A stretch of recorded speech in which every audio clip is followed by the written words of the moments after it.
The CEO's son stole my work, but what I did at the meeting destroyed him. He thought he could steal my work and claim it as his own. But when the investors arrived, he walked into a trap. My name is Riley, and I'm not someone you want to cross. I work for one of the top tech firms in Silicon Valley.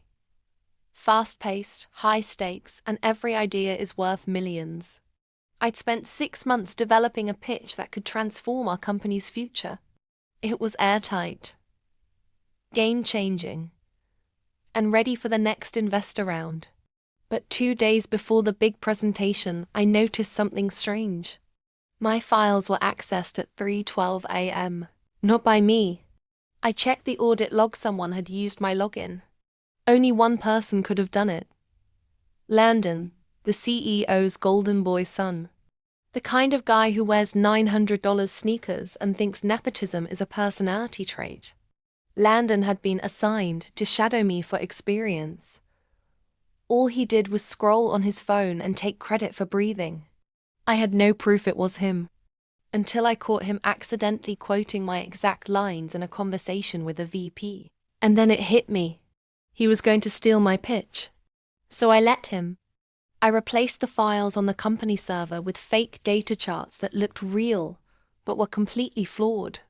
I even left a detailed summary document titled Final Pitch, Confidential, knowing he wouldn't resist.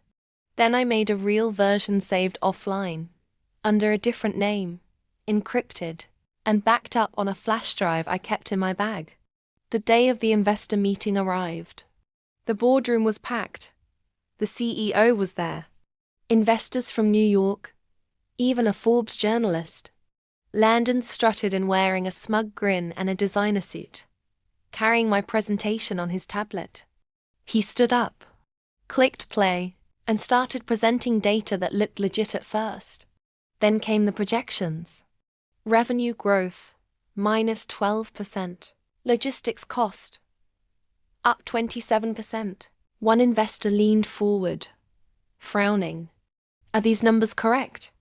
Landon panicked. Yes. I mean, they were verified by. No, they weren't. I stood up, calm, confident. I pulled the flash drive from my bag. Those aren't the real files. These are. Gasps. Whispers.